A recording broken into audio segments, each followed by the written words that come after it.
We've been to Fall River, Massachusetts before, Jeff. Yeah, we have. And we've been on 2nd Street in Fall River before, too. Yep, also true. And wait a minute. We've been to this house before. That's the Lizzie Borden house up there on the right. That is the Lizzie Borden house right over there, Ray. You're correct. But that's not our destination this time. We're heading here instead. Miss Lizzie's Coffee Shop?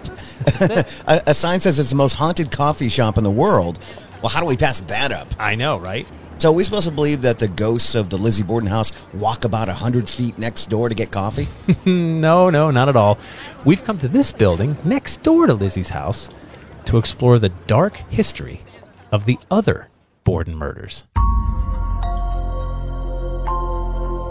Hello, I'm Jeff Belanger. And I'm Ray Osier. Welcome to episode 315 of the New England Legends podcast. We're grateful you're joining us on our mission to chronicle every legend in New England, one story at a time. Also, I have an announcement this week.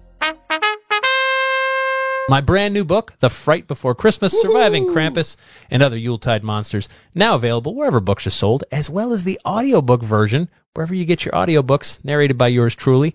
I'll be telling you more about it as we get closer to the holidays. Well, I already have my copy. Because I gave you one, you cheapskate. So, hey, just a quick word of warning that this week's episode deals with some pretty troubling themes, including murder.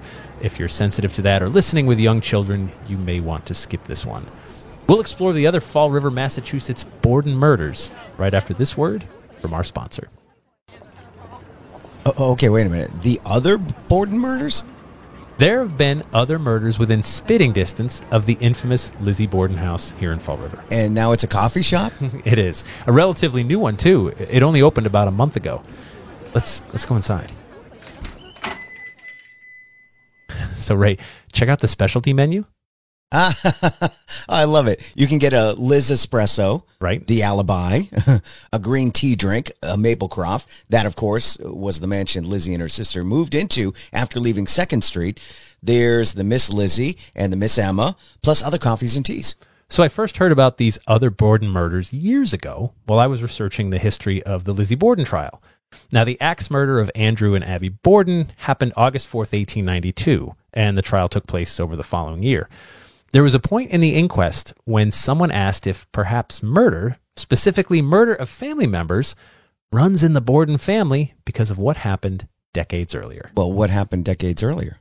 To find out, let's head back to 1848. It's early May of 1848 here in Fall River, Massachusetts, and we're standing outside a 2-story house on 2nd Street. It's the home of Lodwick and his second wife, Eliza Darling Borden. The couple share the home with their 3 children. There's Maria, she's 3 years old, Eliza Ann, she's 18 months old, and baby Holder, he's 6 months old. Now, Lodwick, like many Bordens, is a prominent member of Fall River society. He's often busy tending to his businesses, and he leaves the home and children to his wife, Eliza. Though 36-year-old Lodwick is a predominant man in Fall River, he's already had more than his share of tragedies. His first wife, Maria Briggs, died 10 years ago in 1838 after they had been married for only 5 years. Oh, that's awful. It's worse than that, too. Their first child, Maria, she didn't survive her first birthday. Oh. She died in 1834, and their second child, Matthew, also never reached his first birthday. He died in 1836. That really is tragic. Still, Lodwick was young enough to pick up the pieces and move on. He married Eliza Darling in 1843, and now the couple have a growing family. A growing family with the oldest daughter named after his dead wife and his first dead child. Well, yeah, there's that. Anyway, things are looking up for Lodwick. It's been a long winter, and spring is lightening everyone's mood. Well, almost everyone. Well, what do you mean by that? Look inside the house, Ray. Eliza Borden, she doesn't look so good.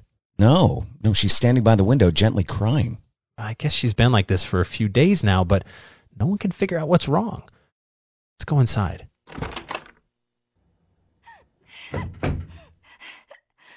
Oh, she looks awful. I mean, despondent. She's definitely troubled. Well, at least she's got some help with the house and children. The Bordens do have a servant girl. Are you okay, miss? Eliza nods and wipes her tears. She puts on a smile. I'm off to fetch some water.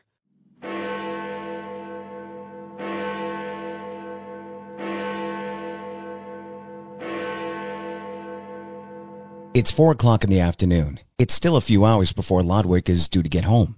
Something seems off with Eliza. Now she's got a strange look in her eyes. She's heading upstairs now. I can hear her rummaging around up there for something. But yeah, something is off.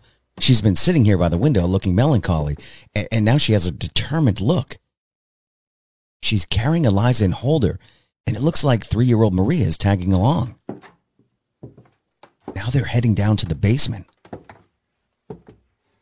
What's she bringing the children to the basement for? She's bringing the children over by the foundation of the fireplace. Oh my God, she just dropped the baby in the cistern where they collect water. Now she's holding Eliza Ann under the water of the cistern. This is awful. Maria's running for the stairs. What was that? Eliza just slit her own throat with her husband's shaving razor. Oh my God. She's bleeding out on the floor of the basement. This is such a tragic and horrible scene. And that brings us back to today. The date was Wednesday, May 10th, 1848. Lodwick would come home to find his family murdered by his wife, except his oldest daughter, Mary, who managed to escape the horror. The Fall River News covered the story.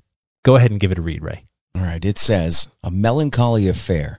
Wednesday afternoon between the hours of 4 and 5 p.m., the wife of Mr. Lodwick Borden, one of our most respectable citizens, residing on 2nd Street, took her 2 youngest children, went down to the cellar, and drowned them in the cistern.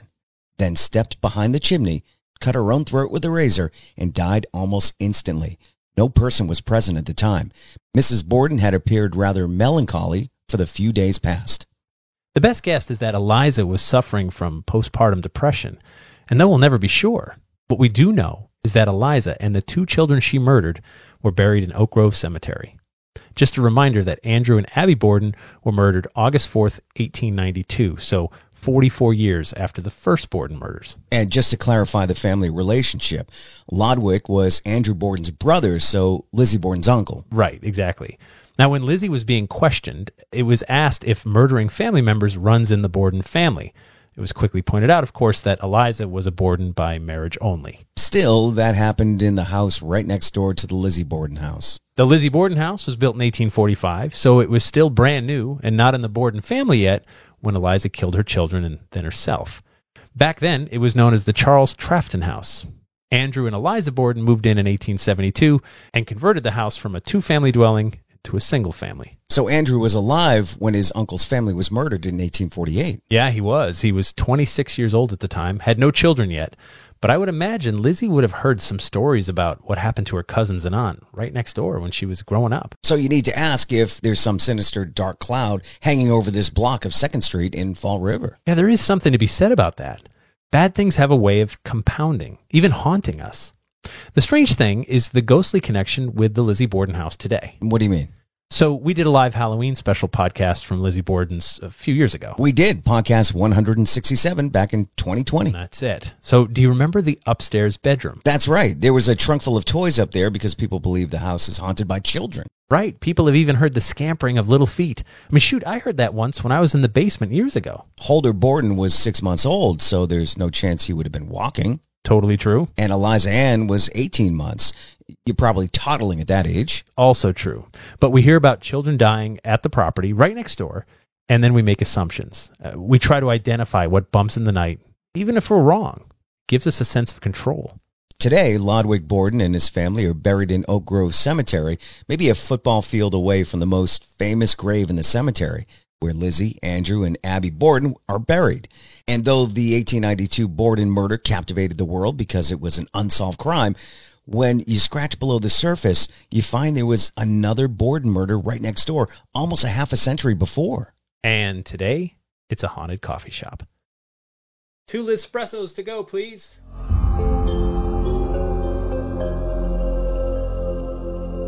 And I don't even drink coffee. But that takes us to After the Legend, where we take a deeper dive into this week's story and sometimes steer off course. After the Legend is brought to you by our Patreon patrons. Our patrons make it all happen for us. They understand great content isn't free. They support us financially and help us with our production costs, hosting and marketing costs, and everything else it takes to bring you 2 podcasts each week. It's only $3 per month, and for that, you'll get early access to new episodes plus bonus episodes and content that no one else gets to hear. Just head over to patreon.com/New England Legends to sign up. To see some pictures of Miss Lizzie's coffee shop and the infamous building, click on the link in the episode description or go to our website and click on episode 315. We were at that house, like in the house, like We just were. took the tour and everything. Yeah, That was so much fun. And And I know walked. you've been there plenty of times. Sure. And this is, spitting distance is no joke. I mean, Yeah. 100 feet, I don't even think is that, right? Now, that well where she dropped the kids, we were told to take a photograph of that. Do you remember that? Well, no, that was the cistern of the Lizzie house. That's Oh, not right. the- I'm sorry. yeah, yeah. Okay, Yep. so different house. Right, You're right. right. But still spooky. And there was something about that well, that cistern, where you would take a picture and you would see you were supposed to see an image a of face. a face. Yeah. And there's speculation that that's where the murder weapon, the axe, may have been hidden. So a little bit of tea to spill, if you'll forgive the pun, talking about a I coffee won't, shop. but go ahead. Okay, fair enough. There's been some reports. This coffee shop opened in August 4th, actually, on the anniversary. So it's only been open a little over a month. And there's been some hubbub. Oh, yeah? Because the Lizzie Borden house owners are different than the coffee shop owners, and there's been threats made in the newspapers, and I'm quoting from newspapers here, where the owner of the new owner of the Lizzie Borden house, not the one when we were there, Right. has basically said that this coffee shop is stealing his intellectual property. Someone needs to explain to him that you can own the house, but you cannot own Lizzie Borden or her story. Right. That's a legend. Nobody owns that. It's a person, yeah. It's Lizzie's. It's history, yeah. So you can't own that, but you can own your house. But he's making money, or they are Sure. making money. They can do that. Sure. Yeah. And I don't see the harm. I mean, you don't serve coffee at the Lizzie Borden house, so if someone wants to go next door Sure. and grab a cup. Work together. Exactly, right? Like, yeah, one can feed the other. Is this the other establishment that had the souvenir shop in it? No, This is different. Okay, that's part of the house. That's Okay. all part of the house. That's all I've been yeah, imagining when. Yeah, that's one property. Okay. You'd have to just walk up the street, like I said, 100 feet. Like if you're facing the Lizzie Borden house, it's 100 feet I'd on say the right. work together. Yeah, I agree. Do a tour of the house, get 20% off your coffee. I don't Yeah, know. I agree. But anyway, Read, man. so there's been a little bit of hubbub, and that's been happening. Also, I do want to point out there's some discrepancy in the newspaper reporting of the actual crime back in 1848, right? Of the Eliza Borden murder. Another version suggested that she went back upstairs and slit her throat upstairs. Okay. The end result is identical. Yeah. She slit her own throat. She drowned 2 of her 3 children. But whether it happened in the basement or the upstairs is up for So you're some question. reading early on fake news right there. Well, right. Perhaps, maybe. The reporting as best they knew, Yeah. but they got the important stuff right, and no one talked about that horrible tragedy, terrible, and I imagine it was talked about for years. Yeah. In Fall River, just like, oh, remember that awful thing that happened, Right. but then it was completely drowned out by the Lizzie Borden, Andrew and Abby Borden murders because that was unsolved. Right. That's, They knew exactly what happened with the first one. That's right. Its case was closed before sunset that night.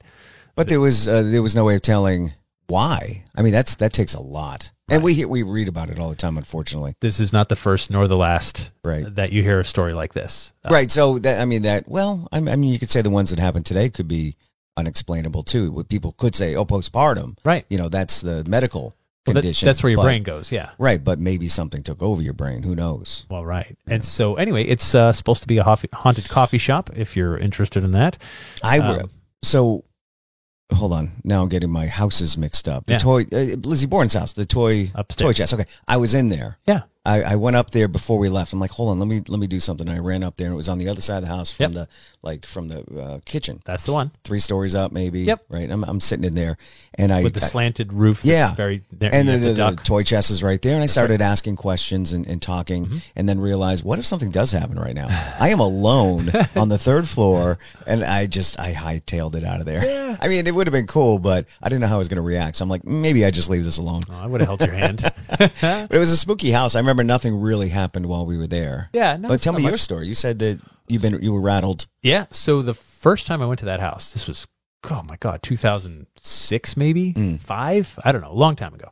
And I was there with Tim Weisberg and the Spooky South Coast crew. They were doing a live broadcast. Leanne, one of the owners at the time, they were closed for some renovations, just some light painting and stuff. So that she let us do a live broadcast and sort of have the house for a few hours.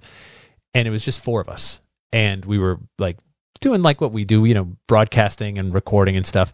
And the four of us were at the basement, bottom of the basement stairs, and we hear these scampering footsteps. Right, like from that loudly? Right. It was distinct, but Yeah. it sounded like scampering kids, Right. even running from the side door into the kitchen. Ooh. And we all just looked at each other like, "Uh-oh." And we thought kids from Fall River just broke in. That's what we Right. thought. That was the I'm first sure that assumption. happens a lot, too. I'm sure Yeah. people do wander in. So race to the top of the stairs like, do we call the police? Do we manhandle them out of here? What do Yeah. we do? We don't see anybody. Okay. We check the door. It's Yeah. locked Oh. the way we left it. Were there cameras at that time? We didn't have any cameras on the door. Or did they have security cameras? I don't recall. Did they have it when we were there? I think so now. Yeah, Okay. now they've got cameras all around. Yeah. But at the time, yeah, nothing. And we looked at each other and just went, "Oh." And they talk about the ghost of the children. Now, one of the children that was murdered next door, by the way, would never have been 6 months. You're not walking. Right, No, right. no child walks at 6 months. And the other one is a toddler. 18 months. 18 months. You're toddling. Crawling. You're getting around a little bit. Oh, yeah, maybe. But Year it's and a very half. soft Yeah. footing. Yeah. So I'm not saying it's not haunted by the ghost of children. Maybe it is, but I don't necessarily think it's the Borden children. Right. It could be someone else. Right. But you put a name on it to try to give yourself a sense of control Yeah. And sell tickets and sell tickets and or coffee or whatever. or whatever. But Yeah. that's the building where those murders happened. Yeah. So, but yeah, I mean, Mike, 2 next door neighbor houses where Bordens were murdered. Yeah. And how do you buy a house on that street, knowing that 2 other streets went down in history? Right. What's the third house? When's that going to happen? If your name is Borden, I would just steer clear of 2nd Street. And if you go to the Oak Grove Cemetery, beautiful cemetery, huge, as soon as you pull in, there's white arrows on the ground that guide you to the Lizzie grave. Oh, yeah. Because it's the most famous grave. Everybody Sure. asks about it. Just follow the white arrows. Holder and Eliza and the sister, the family, that Borden, it's a solid football field away, Yeah. and hundreds of graves between the two. Yeah. But as you walk around, you'll see Bordens everywhere. Yeah. Probably related. Big name. It's a big, prominent, Fall River name. So there's Bordens everywhere. Andrew and Abby and Lizzie, the most famous. And these might be pulling up as a close second. Yeah. Just And because everyone of what else just watching their shoulders, watching over their shoulders their whole lives. happened. How'd you like to be a Borden in Fall River? I wonder if there's any left. Yeah. If Should we there are- start a fire tonight? No, we don't have an axe. I'm no. sorry that we can't chop wood with this. Call us if you're a Borden still living in Oh, that'd Fall be River. cool to talk to somebody. Like, just tell me, are you scared all the time? Or do you just like, let's move to Florida or something? Yeah. I don't know. But are you sick of it? That's what I want to hear too. Like, are you just tired of the news and the people and the, imagine, yeah. Hi, or do you change your name? I'm John Borden. Nice to meet you. Borden, Fall River. Really? Like, is any, yeah. You're not picking a fight with that guy at the bar. Right. Yeah. Like, oh, no, it's cool. But it was a big family. Yeah. So there was all kinds of offshoots and, you're probably related, but it's probably pretty distant. Yeah. But anyway, so the, sometimes the news comes up again, and it made the news too during the Lizzie trial, where some reporter had put a little tiny footnote like, oh, maybe there's something hanging over this property because this murder took place all those years before. Now, before we ride off into the sunset on this, we want to do a follow-up from August 28th, our From the Vault episode 20, the first witch trials in Connecticut, in Hartford, Connecticut. We had incorrectly said that there had been no apology made by the state of Connecticut, which was true all the way up until May of 2023. It made the news. The Senate voted 33-1 in favor of a resolution that offers officially proclaimed the innocence of the 11 people who were wrongfully executed for witchcraft way back when. Wait a minute. One? Yeah, 33-1.